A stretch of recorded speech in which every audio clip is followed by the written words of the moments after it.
"Make her see again, and I'll give you everything I own," declared the tech mogul, but the humble gardener's response left everyone speechless. The morning mist clung to the sprawling gardens of the Ashford estate like a shroud, creating an ethereal atmosphere that seemed to mirror the somber mood that had settled over the mansion for the past 3 years. 17-year-old Vivian Ashford sat motionless on the marble bench beneath the ancient oak tree, her fingers tracing the familiar patterns of the book in her lap. The raised dots beneath her fingertips told stories of distant lands and impossible adventures, but they couldn't restore what she had lost on that devastating night when everything changed. Before we jump back in, tell us where you're tuning in from, and if this story touches you, make sure you're subscribed, because tomorrow I've saved something extra special for you. The sound of approaching footsteps on the gravel path caused Vivian to tilt her head slightly, her remaining senses having become extraordinarily acute since the accident. She recognized the measured gait immediately. It belonged to Marcus Chen, the newest addition to their groundskeeping staff. Unlike the other employees who spoke to her in hushed, pitying tones, Marcus had always addressed her with the same casual respect he showed everyone else. "Good morning, Miss Vivian," Marcus said, his voice carrying a subtle accent that hinted at origins far from their Connecticut estate. "The jasmine is blooming beautifully today. The fragrance is particularly strong near the fountain." Vivian's lips curved into the first genuine smile anyone had seen from her in weeks. "You always know exactly what to say to help me picture the garden," she replied, closing her Braille book. "Sometimes I think you see things more clearly than people with perfect vision." Marcus paused in his work, leaning on his rake as he observed the young woman. There was something about Vivian that reminded him of his grandmother back in Tibet, the same quiet strength, the same ability to find beauty in a world that had shown her cruelty. What most people didn't know about Marcus was that he carried secrets far more profound than his humble position suggested. His weathered hands, now calloused from months of tending to the Ashford gardens, had once traced ancient texts in monasteries high in the Himalayas, where he had learned mysteries that the modern world had forgotten. "Sight isn't always about the eyes, Miss Vivian," Marcus said quietly, resuming his work among the rose bushes. "My grandmother used to say that the most important things in life can only be seen with the heart." From the imposing windows of his study on the 3rd floor, Vincent Ashford watched the interaction between his daughter and the gardener with growing frustration. The tech billionaire who had revolutionized the digital world with his innovations found himself powerless in the face of his daughter's condition.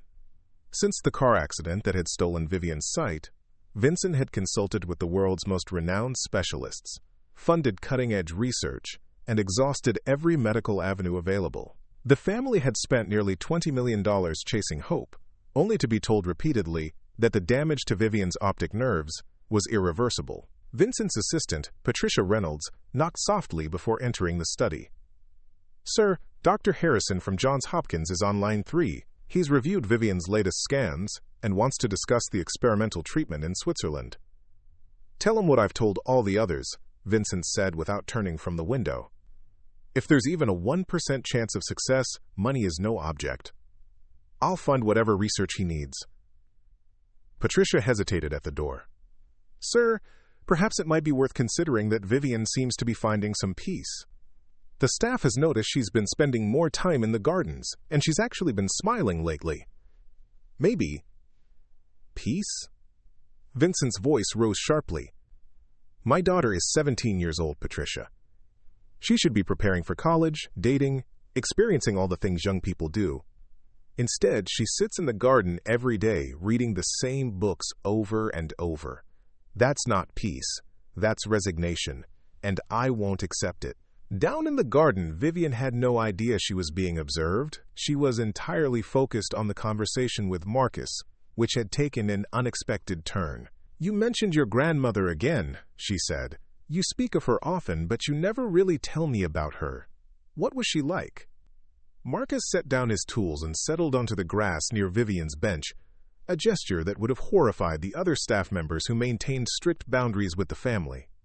"My grandmother was a remarkable woman," he began, his voice taking on a reverent tone.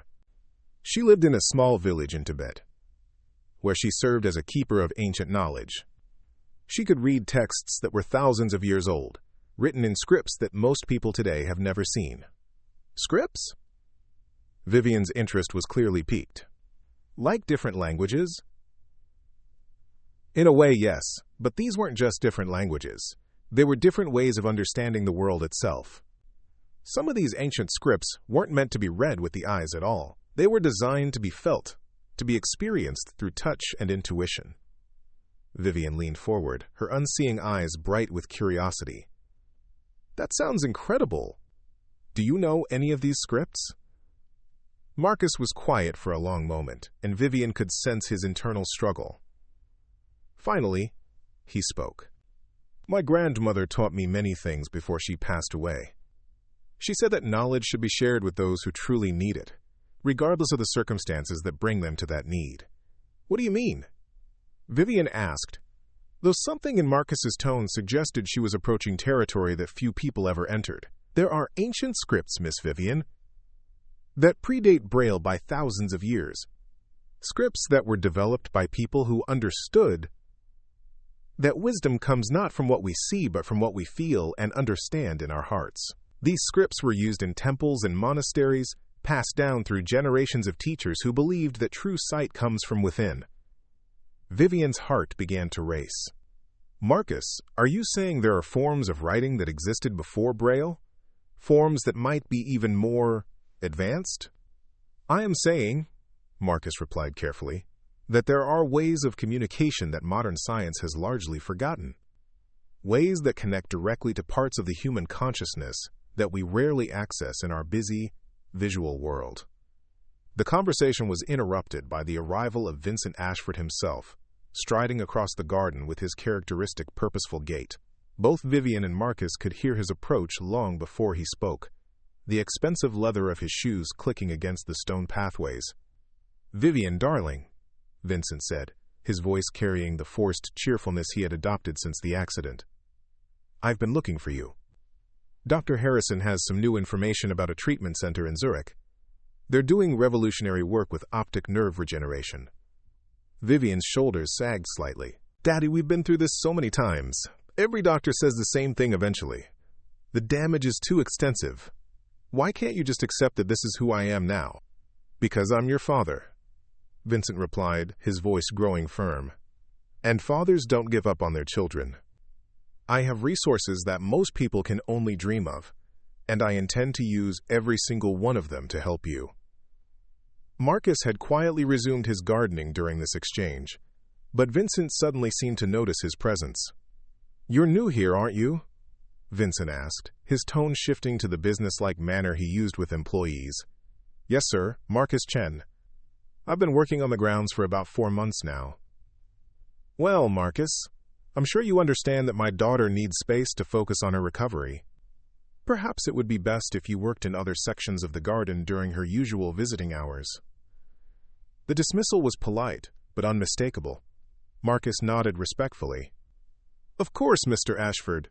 I'll make sure to adjust my schedule accordingly. As Marcus gathered his tools and began to walk away, Vivian called out, Marcus, wait! You never finished telling me about those ancient scripts. Could we continue our conversation later? Vincent's expression darkened. Vivian, I don't think it's appropriate for you to be discussing ancient superstitions when we should be focusing on real medical solutions. They're not superstitions, Daddy, Vivian replied, a spark of defiance entering her voice for the first time in months. Marcus was telling me about legitimate historical writing systems. Just because something is old doesn't mean it's not real. Marcus paused, looking between father and daughter. Mr. Ashford, if I may, I have advanced degrees in anthropology and historical linguistics. The scripts I was discussing with Miss Vivian are well-documented historical artifacts, not superstitions. Vincent studied the gardener with new interest. Advanced degrees? And you're working as groundskeeper? Sometimes life takes unexpected turns, Marcus replied simply. But knowledge remains knowledge, regardless of the circumstances that bring us to it. That evening, Vincent found himself unable to concentrate on his work. His conversation with the gardener had stirred something in his mind. Not hope, exactly, but curiosity. He had built his fortune by recognizing unconventional solutions to complex problems, and something about Marcus Chen didn't fit the typical profile of a landscaping employee. Using resources that only a man of his wealth could access, Vincent launched a comprehensive background investigation into his newest employee. Preparing and narrating this story took us a lot of time, so if you are enjoying it, subscribe to our channel. It means a lot to us. Now, back to the story. What he discovered left him stunned. Marcus Chen held a doctorate in comparative religions from Harvard, a master's degree in ancient languages from Oxford, and had spent 5 years studying in Tibetan monasteries before returning to the United States. More intriguingly, he had previously worked as a consultant for several major museums, helping to translate and interpret ancient texts that had baffled other scholars. The question that plagued Vincent was obvious. Why would a man with such credentials be working as a gardener? The next morning, Vincent approached Marcus directly, finding him tending to the herb garden behind the main house. "Dr. Chen," Vincent said, using the title deliberately. "I think we need to have a more honest conversation." Marcus looked up from the lavender he was pruning, showing no surprise at Vincent's knowledge of his background. "Mr. Ashford, I wondered when you would look into my qualifications. The question is why you didn't mention them yourself. A man with your education could be working anywhere in the world. Why are you here, tending to my gardens?" Marcus set down his pruning shears and straightened up, meeting Vincent's gaze directly. "Because sometimes the most important work happens in the most unexpected places, and because your daughter needs something that no amount of money can buy." "What are you talking about?" "I'm talking about acceptance, Mr. Ashford. But more than that, I'm talking about helping her understand that losing her physical sight doesn't mean losing her ability to truly see." Vincent's jaw tightened. "My daughter doesn't need to accept blindness. She needs to be cured." "With respect, sir, what if those aren't mutually exclusive possibilities?" The cryptic response frustrated Vincent, but before he could demand clarification, Marcus continued. "The ancient scripts I mentioned to Miss Vivian, they're real, and they're far more sophisticated than most people realize. In Tibet, I learned about communication methods that engage parts of human consciousness that modern science is only beginning to understand." "You're talking about mysticism." "I'm talking about neuroscience that predates our current understanding by millennia. The monks who developed these techniques understood something that we're only now rediscovering, that human perception extends far beyond the 5 physical senses." Vincent was a rational man, built by logic and empirical evidence, but he was also desperate. "Even if I believed what you're saying, what does it have to do with Vivian?" "Mr. Ashford, what if I told you that there are documented cases of people who lost their sight but developed forms of perception that in many ways exceeded normal vision? What if I told you that some of the most profound insights in human history came from people who learned to see with something other than their eyes?" "I'd say you're avoiding my question." Marcus smiled slightly. "Your question is whether I can help your daughter see again. My answer is yes, but not in the way you're imagining." The conversation was interrupted by Vivian's approach. She moved with the careful confidence of someone who had memorized every step of the path, her hand trailing along the familiar stone wall that guided her way. "Daddy, I heard voices. Is everything all right?" "Everything's fine, sweetheart," Vincent replied, though his voice carried an undercurrent of tension. "Dr. Chen and I were just discussing his background." "Dr. Chen?" Vivian's surprise was evident. "Marcus, you never mentioned you were a doctor." "The title isn't important," Marcus replied gently. "What matters is whether knowledge can be helpful." Vivian moved closer to where the 2 men were standing. "What kind of doctor are you?" "I study ancient cultures and their methods of communication," Marcus explained. "Particularly cultures that develop sophisticated ways of sharing knowledge without relying primarily on visual input." "Like the scripts you mentioned yesterday." "Exactly like those scripts." Vincent watched this exchange with growing unease. He could see something in his daughter's expression that he hadn't seen since before the accident. Genuine excitement, intellectual curiosity, a spark of the brilliant mind that had always impressed her teachers. "Marcus," Vivian said, "would you be willing to teach me about these ancient scripts?" "Not as a medical treatment," she added quickly, glancing toward her father, "but just as learning? I've always been fascinated by history, and this sounds like something most people never get to experience." Marcus looked at Vincent, clearly seeking permission. Mr. Ashford, would you object to me sharing some historical knowledge with your daughter? I assure you, there's nothing dangerous or inappropriate about what I would teach her. Vincent found himself in an impossible position. His every instinct told him to protect his daughter from false hope, to keep her focused on legitimate medical treatments. But he also recognized that this was the first time since the accident that Vivian had shown enthusiasm about anything. What exactly would you be teaching her? Vincent asked. Ancient Tibetan scripts that were designed to be read through touch, but more than that, scripts that were intended to develop heightened awareness and perception. Think of it as a form of meditation combined with historical study. And you believe this could help her? Marcus chose his words carefully. I believe it could help her understand that she possesses capabilities she doesn't yet realize. Whether that constitutes help in the way you mean is something only she can determine. Vivian stepped forward, reaching out until her hand found her father's arm. Daddy, please, this isn't about curing my blindness. This is about learning something fascinating from someone who has knowledge that very few people in the world possess. Isn't that what education is supposed to be about? Vincent looked at his daughter's face, seeing an animation there that had been absent for so long. Against his better judgment, he found himself nodding. 1 week, he said. You can spend 1 week learning about these scripts, but if this turns into some kind of false hope or pseudo-medical treatment, it stops immediately. Thank you, Mr. Ashford, Marcus said quietly. I promise you, I have no intention of offering false hope. What I intend to offer is something much more valuable, truth. That afternoon, Marcus prepared for Vivian's first lesson with the same careful attention he had once brought to his studies in the mountain monasteries of Tibet. He selected a quiet corner of the garden where they would be undisturbed, arranging cushions on the ground in the traditional manner his grandmother had taught him decades earlier. When Vivian arrived, guided by the sound of his voice calling her name, she moved with anticipation, rather than the resigned shuffling that had characterized her movement for months. I have to admit, she said as she settled onto the cushion he indicated, I'm incredibly curious about what you're going to show me. The first thing you need to understand, Marcus began, is that what we're going to explore together isn't really about reading in the conventional sense. The ancient scripts I learned about in Tibet were designed to create a direct connection between the physical act of touch and the deeper levels of consciousness. I'm not sure I understand.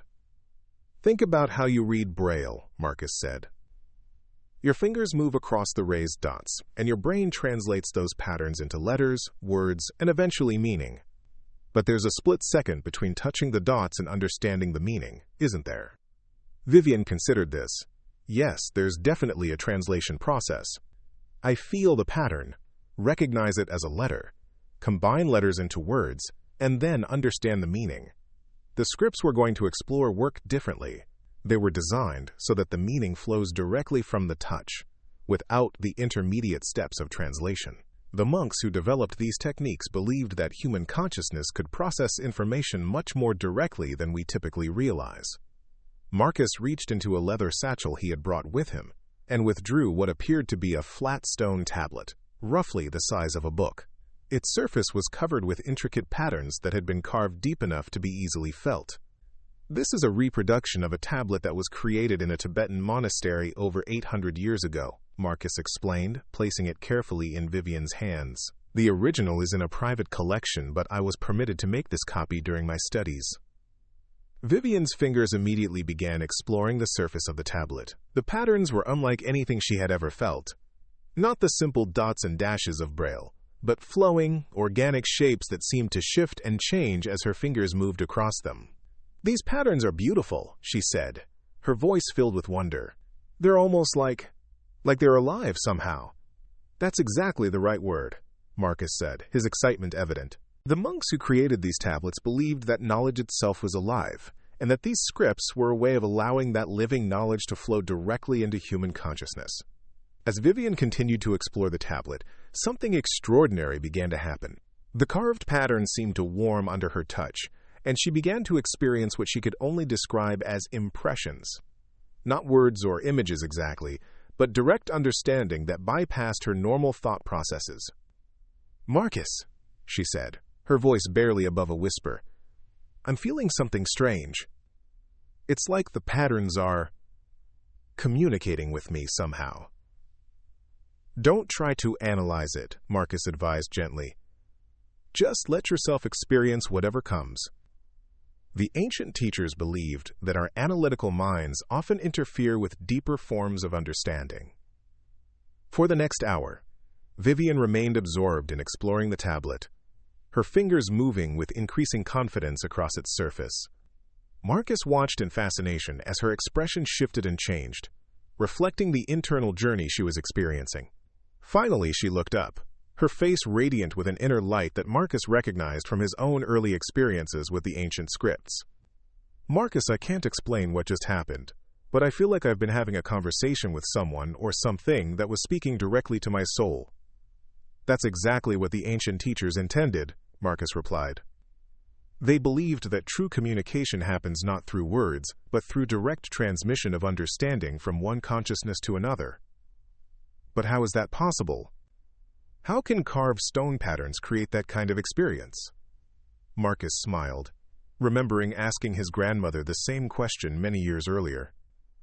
The patterns themselves aren't creating the experience, Vivian. They're simply providing a focus for capabilities that already exist within human consciousness. The monks who developed these techniques understood that we all possess forms of perception that extend far beyond our physical senses. As the lesson concluded, Vivian carefully handed the tablet back to Marcus, but her expression showed reluctance to let it go. "When can we do this again?" she asked. "I feel like I've barely begun to understand what's possible." "Tomorrow, if you'd like," Marcus replied. "But I want you to be aware that this is just the beginning. The tablets I'll be sharing with you become progressively more complex, and the experiences they facilitate can be quite profound." More complex how? The tablet you just explored was designed for basic introduction to the concepts. The more advanced tablets were created to facilitate experiences that the ancient teachers considered forms of enlightenment, direct perception of reality that transcends normal human limitations. Vivian's eyes widened. "Are you saying that these scripts might actually help me develop forms of perception that could compensate for my lost sight?" Marcus hesitated, knowing that his answer could either kindle hope or create devastating disappointment. "I'm saying that the ancient teachers believed human consciousness is capable of far more than we typically realize. Whether that applies to your specific situation is something we'll discover together." That evening, Vincent found his daughter in her room, sitting quietly by her window with an expression of deep contemplation. "How was your first lesson with Dr. Chen?" he asked, settling into the chair beside her bed. "Daddy, it was unlike anything I've ever experienced," Vivian replied, turning toward his voice. "I can't really explain it in words, but I felt like I was accessing parts of my mind that I never knew existed." Vincent felt a familiar tightness in his chest, the fear that his daughter was being drawn into false hope that would ultimately disappoint her. "Sweetheart, I want you to be careful not to expect too much from these sessions.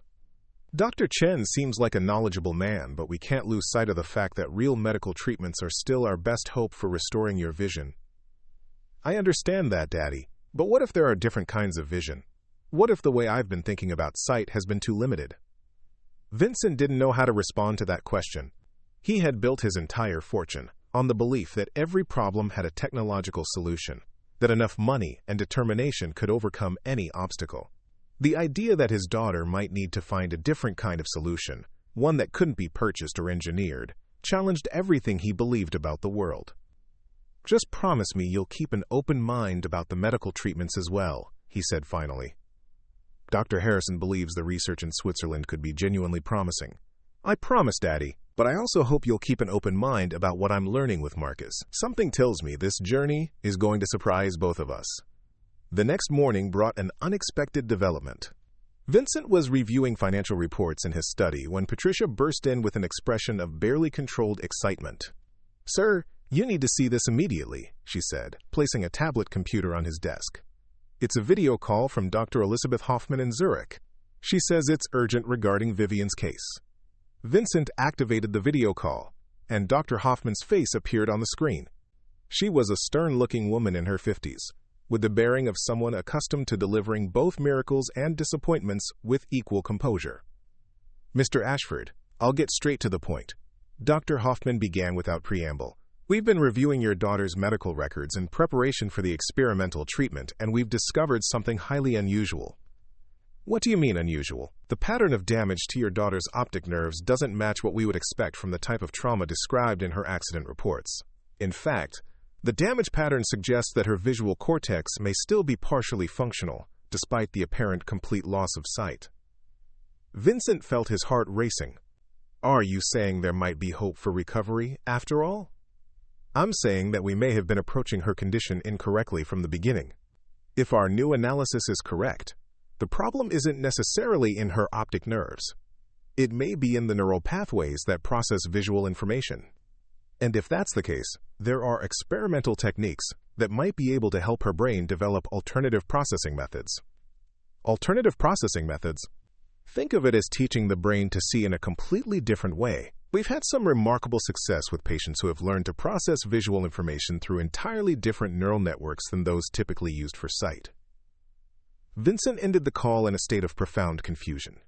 Just as his daughter was exploring ancient scripts that claimed to offer alternative forms of perception, modern neuroscience was suggesting that her brain might indeed be capable of developing exactly those kinds of alternative capabilities. Later that day, he found himself walking toward the garden where Vivian and Marcus were conducting their second lesson.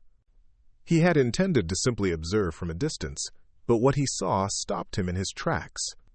Vivian was sitting cross-legged on a cushion, her hands moving across what appeared to be a larger, more complex tablet than the one from the previous day. Her eyes were closed, and her face showed an expression of intense concentration. But more than that, she seemed to be glowing with an inner radiance that Vincent had never seen before. Marcus sat across from her, watching with the focused attention of a master craftsman observing his finest work. When he noticed Vincent's approach, he gestured for silence, indicating that they were at a crucial moment in the lesson. As Vincent watched, something extraordinary began to happen. Vivian's fingers, which had been moving slowly and deliberately across the tablet's surface, suddenly began moving with fluid grace, as if they were reading text at the speed of normal sight. More amazingly, her face began to show reactions: surprise, joy, wonder, as if she were experiencing something visual. "Marcus," she said, her voice filled with awe, "I can see it. I can't see it with my eyes, but I can perceive what's carved on this tablet as clearly as if I were looking at it." "What do you perceive?" Marcus asked gently. "It's a mountain landscape," Vivian replied, her fingers still moving across the surface. "There are peaks covered with snow, and a valley with a river running through it. There's a monastery built into the side of the mountain, and I can see monks walking along pathways carved into the rock." Vincent felt his knees grow weak. His daughter was describing visual scenes while looking at carved stone with her fingers. It was impossible, and yet he was witnessing it with his own eyes. "But it's more than just seeing the landscape," Vivian continued, her voice growing more excited. "I can feel what it was like to be there. I can sense the thin mountain air, the profound silence, the spiritual energy of the place. It's like I'm not just reading about it. I'm actually experiencing it." Marcus nodded with deep satisfaction. "You're accessing the tablet exactly as it was intended to be used. The ancient teachers believed that true knowledge should engage all aspects of human consciousness, not just the analytical mind." Vincent stepped forward, no longer able to remain silent. "Vivian, sweetheart, what exactly are you experiencing right now?" Vivian turned toward her father's voice, her face radiant with joy. "Daddy, I'm seeing things, not with my eyes, but with something deeper.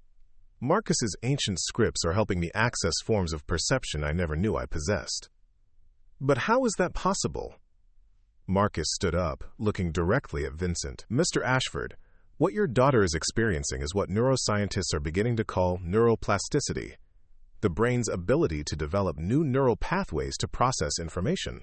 The ancient teachers discovered techniques for facilitating this process thousands of years before modern science understood it was possible." "Are you saying that these ancient scripts are actually helping rewire her brain?" "I'm saying that they're helping her discover capabilities that were always there, but which her brain had never learned to access. The scripts provide a framework for developing what we might call enhanced perception, ways of gathering information about the world that don't depend on traditional sensory input." Vincent sank onto a nearby bench, overwhelmed by the implications of what he was witnessing. Dr. Hoffman in Switzerland mentioned something similar this morning. She said that Vivian's brain might be capable of developing alternative processing methods for visual information. Modern neuroscience is rediscovering what ancient wisdom traditions always knew, Marcus replied. The human brain is far more adaptable and capable than we typically realize. Your daughter isn't just learning to read ancient scripts. She's learning to perceive reality in ways that most people never experience. Vivian reached out, finding her father's hand and squeezing it gently. Daddy, I know this seems impossible, but I want you to understand something important. For the first time since the accident, I don't feel disabled. I feel like I'm discovering abilities I never knew I had.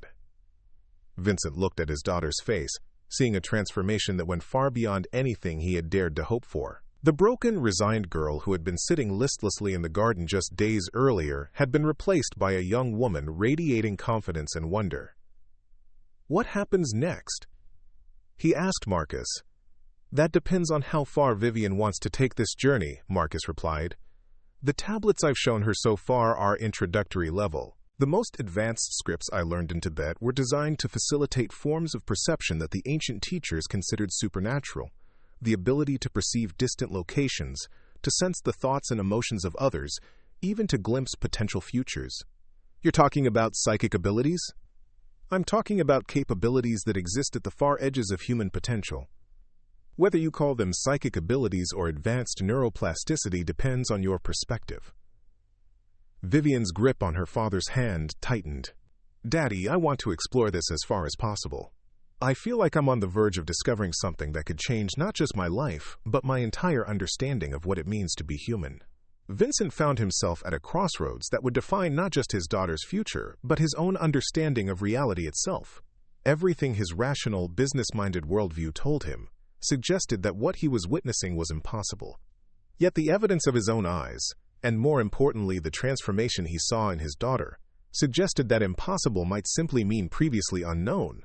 1 month, he said finally, looking directly at Marcus. I'll give you 1 month to show me what these ancient scripts can really accomplish. But I want documentation, I want measurable results, and I want to understand exactly what's happening to my daughter. Marcus bowed slightly, a gesture that carried the weight of centuries-old tradition. Mr. Ashford, I believe that by the end of this month, your daughter will be able to demonstrate forms of perception that will challenge everything you thought you knew about human capability. As the three of them sat in the garden, surrounded by the beauty that Vivian was learning to perceive in entirely new ways, none of them could have imagined the extraordinary journey that lay ahead, a journey that would not only restore what Vivian had lost, but grant her abilities that far exceeded anything she had possessed before the accident.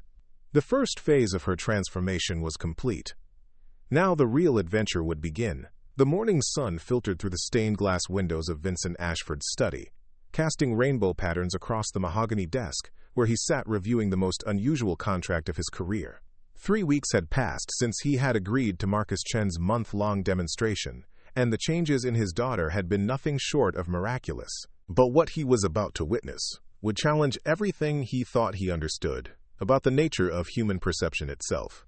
Dr. Elizabeth Hoffman had arrived from Switzerland the previous evening, bringing with her a team of neuroscientists and equipment that filled an entire wing of the Ashford mansion. Her initial skepticism about the reports she had received regarding Vivian's progress had transformed into urgent scientific curiosity after reviewing the video documentation that Vincent had been meticulously collecting. Mr. Ashford, what I'm seeing in these recordings contradicts established neurological science, Dr. Hoffman had said during their late-night discussion. Your daughter appears to be demonstrating forms of perception that should be impossible given her condition. I need to conduct comprehensive testing to understand what's actually happening. Now, as Vincent watched through the window, he could see Vivian and Marcus setting up for what Marcus had called the most advanced lesson in the ancient curriculum. The previous weeks had built progressively toward this moment, with each session revealing new depths to Vivian's emerging abilities. She had progressed from reading simple landscape tablets to perceiving complex historical narratives, and most recently, to sensing the emotional states of people around her through what Marcus called consciousness resonance. The garden had been transformed into what resembled an outdoor laboratory, with Dr. Hoffman's monitoring equipment arranged around the traditional meditation space that Marcus had created. Electrodes would track Vivian's brain activity, while she worked with the most sophisticated tablet Marcus possessed, one that he claimed had been created by the most advanced practitioners in Tibet and was capable of facilitating perception across vast distances. Patricia knocked softly before entering the study. "Sir, Dr. Hoffman requests your presence in the garden. She says they're ready to begin the final demonstration." Vincent closed the contract he had been reviewing, a document that would formalize Marcus's role as director of a new research institute dedicated to studying ancient consciousness techniques. If today's demonstration proved successful, the humble gardener would become one of the most well-funded researchers in an entirely new field of study. As Vincent approached the garden, he could see that a small crowd had gathered. Dr. Hoffman's team of 3 research assistants were monitoring various pieces of equipment, while Sarah Chen, Marcus's wife, who had arrived from Tibet the previous week, sat quietly in meditation posture nearby. Sarah possessed even more advanced knowledge than her husband, and her presence had accelerated Vivian's development dramatically. "Daddy," Vivian called out as she sensed his approach. Over the past weeks, her ability to perceive her environment had become so refined that she could identify individuals by their unique energy signatures long before hearing their footsteps. "Are you ready to see something that will change how you think about reality itself?"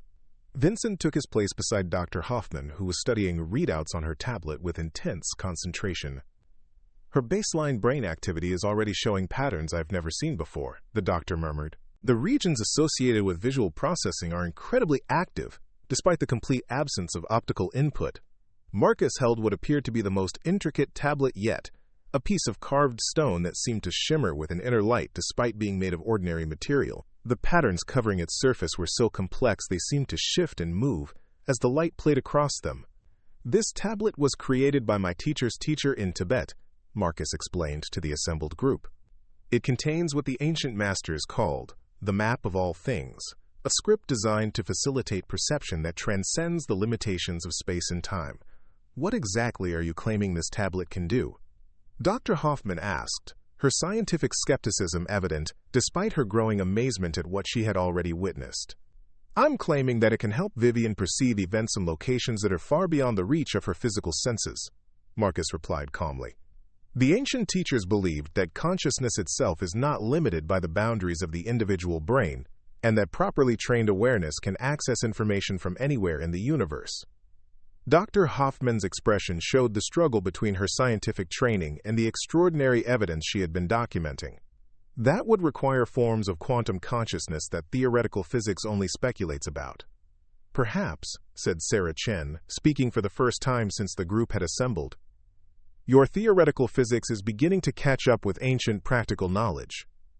Vivian settled into position beside the tablet, her hands hovering just above its surface as Marcus had taught her. The monitoring equipment immediately began registering changes in her brain activity, showing patterns that Dr. Hoffman found deeply unsettling in their implications. "Before we begin," Marcus said, "I want to establish the parameters of what we're attempting. Dr. Hoffman, would you please select a location anywhere in the world, somewhere specific that none of us could possibly know about, and write it down without sharing the information?" Dr. Hoffman considered for a moment, then wrote something on a piece of paper, folding it carefully and placing it in her pocket. "I've selected a location. What now?" "Now Vivian will attempt to perceive that location using the ancient techniques," Marcus explained. "She'll describe what she sees and you can judge the accuracy of her perceptions." Vivian's hands finally made contact with the tablet's surface, and the change in her was immediate and dramatic. Her entire body seemed to relax into a state of profound stillness, while her face took on an expression of intense inner focus. The monitoring equipment registered brain activity unlike anything in Dr. Hoffman's extensive experience.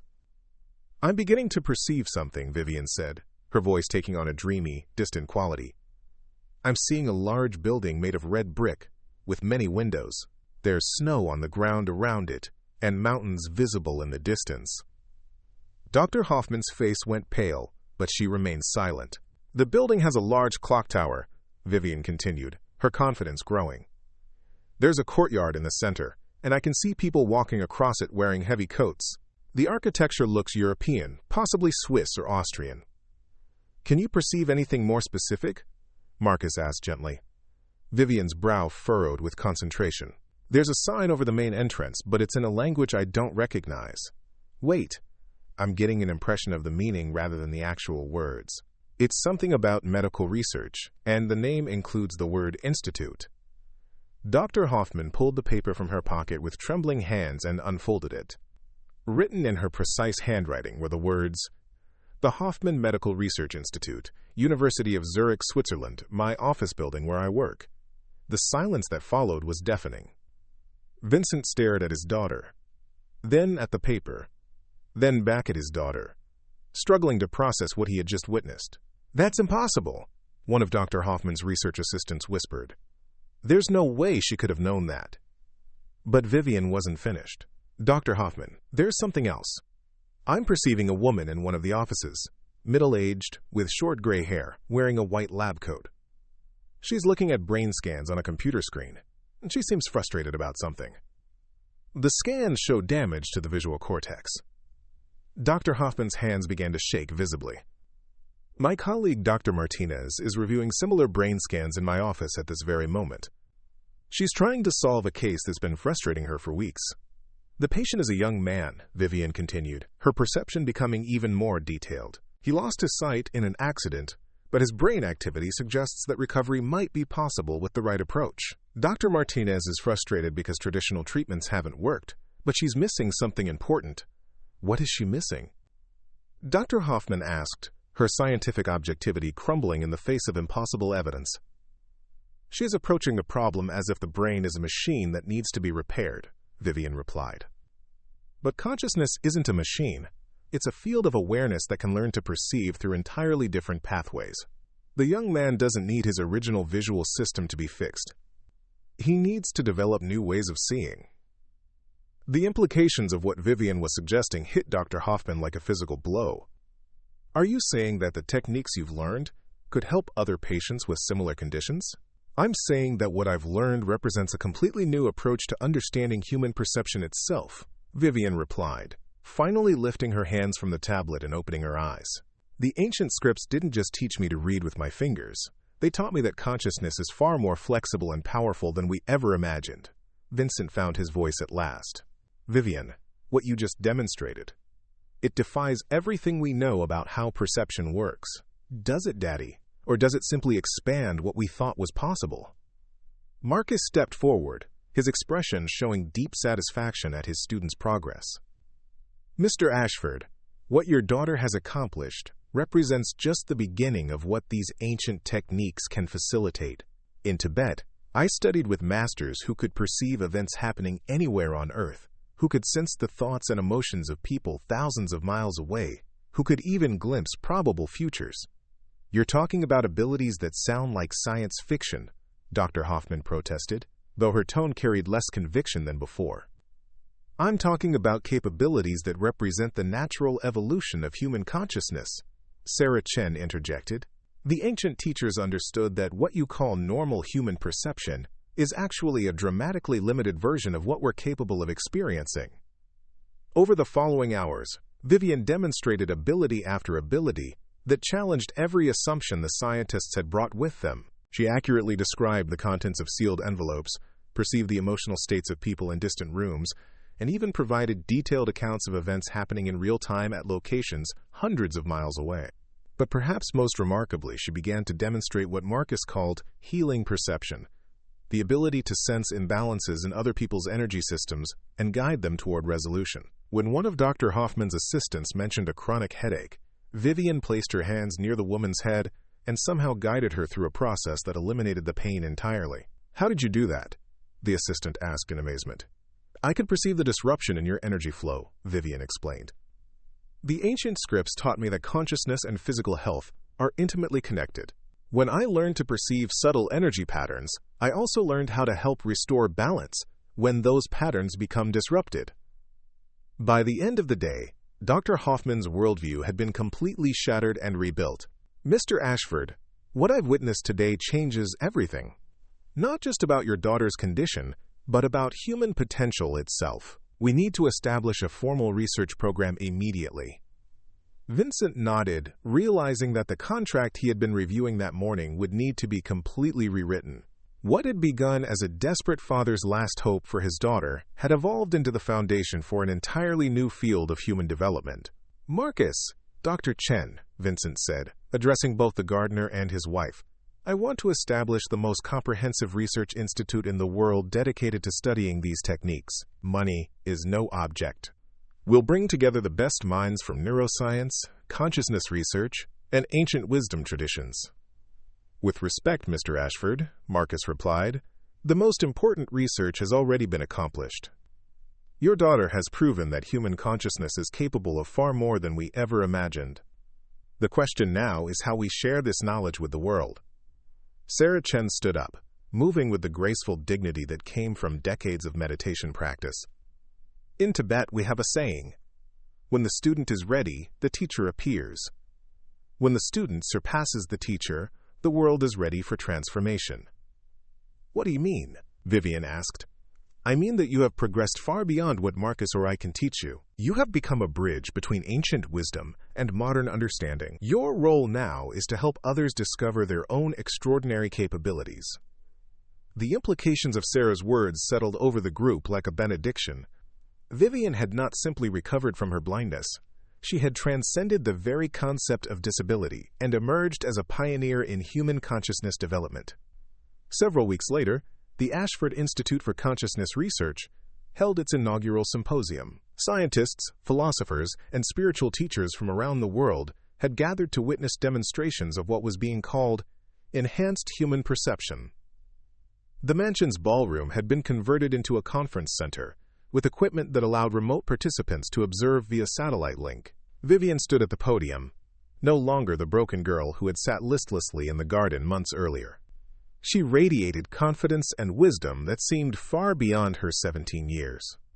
Her father watched from the front row, marveling at the transformation not just in his daughter, but in his own understanding of what it meant to be human. "Ladies and gentlemen," Vivian began, her voice carrying clearly throughout the room, 6 months ago, I believed that losing my sight meant losing my future. Today I want to share with you what I've discovered. That human consciousness is capable of forms of perception that make ordinary sight seem limited by comparison. Dr. Hoffman, now serving as the Institute's chief scientific advisor, introduced the first demonstration. Miss Ashford will attempt to perceive information about randomly selected audience members, using only the techniques she learned from ancient Tibetan scripts.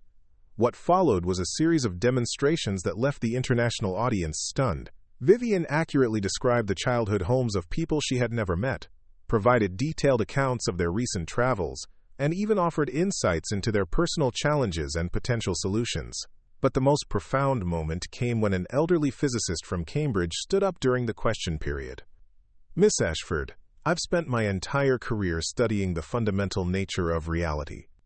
What you've demonstrated today suggests that consciousness itself might be the most fundamental force in the universe. Do you agree?" Vivian was quiet for a long moment before responding. "Dr. Henderson, what I've learned is that consciousness isn't just fundamental, it's creative. When we expand our awareness beyond the normal boundaries, we don't just perceive reality differently, we actually participate in creating it." The room fell silent as the implications of her words sank in.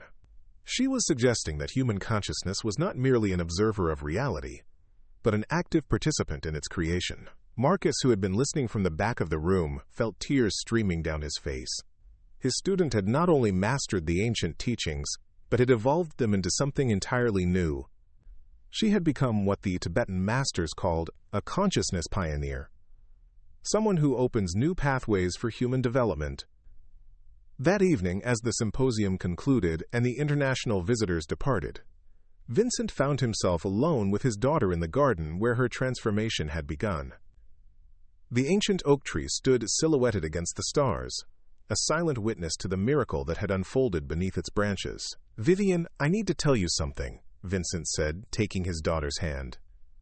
"When I first challenged Marcus to prove what these ancient scripts could accomplish, I was thinking only about restoring your sight. I never imagined that we were embarking on a journey that would change not just your life, but potentially the future of human consciousness itself." Vivian squeezed her father's hand gently. Daddy, do you remember what you offered Marcus on that first day? You said that if he could make me see again, you would give him everything you owned. I remember. Well, he kept his part of the bargain. I can see now, not with my eyes, but with capabilities that exceed ordinary vision in every way. The question is, are you prepared to keep your part of the bargain? Vincent looked at his daughter with new understanding. What are you asking? I'm asking you to help me establish schools around the world where children can learn these techniques from an early age. I'm asking you to fund research that will prove to the scientific community that human potential is far greater than we've ever imagined. I'm asking you to help me share this gift with anyone who's ready to receive it. You want me to use my fortune to revolutionize human consciousness? I want you to help me give the world something far more valuable than money, the knowledge that we are all capable of extraordinary perception, healing, and connection. Vincent was quiet for a long moment, contemplating the magnitude of what his daughter was proposing. Then, slowly, a smile spread across his face. You know what? That sounds like the best investment I've ever been offered. 3 months later, the first Ashford Academy for Enhanced Perception opened its doors in California. Students ranging from young children to elderly adults came to learn the ancient techniques that had transformed Vivian's life.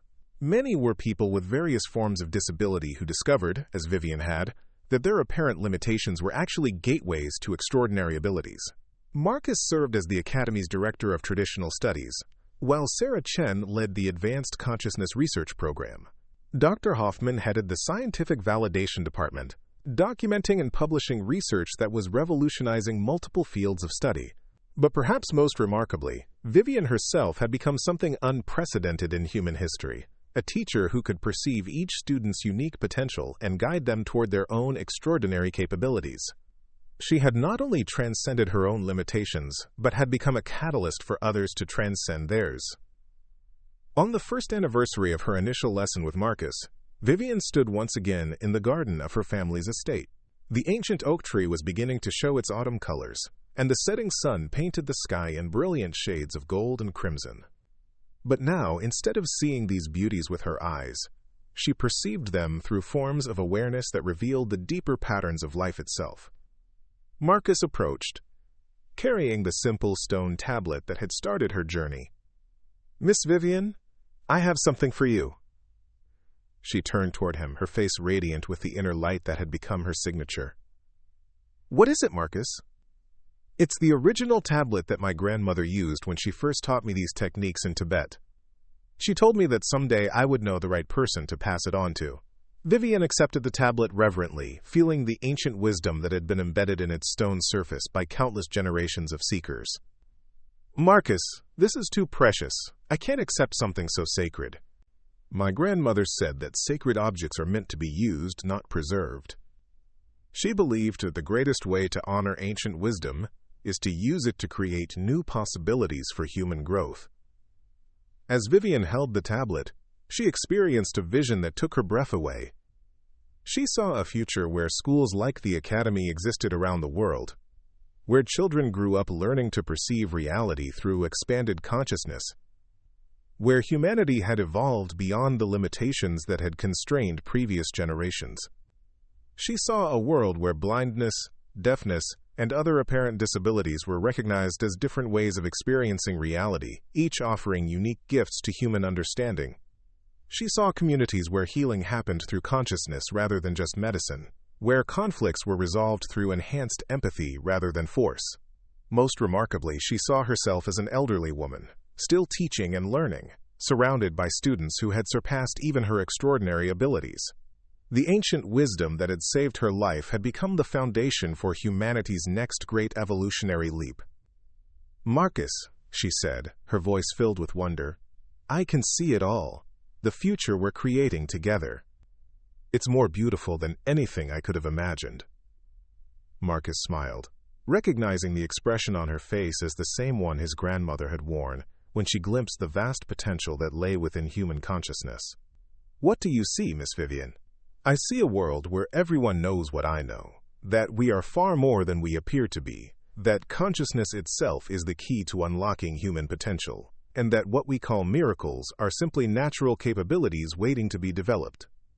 As the stars began to appear in the darkening sky, father and daughter, teacher and student, ancient wisdom and modern understanding merged into a single vision of human possibility.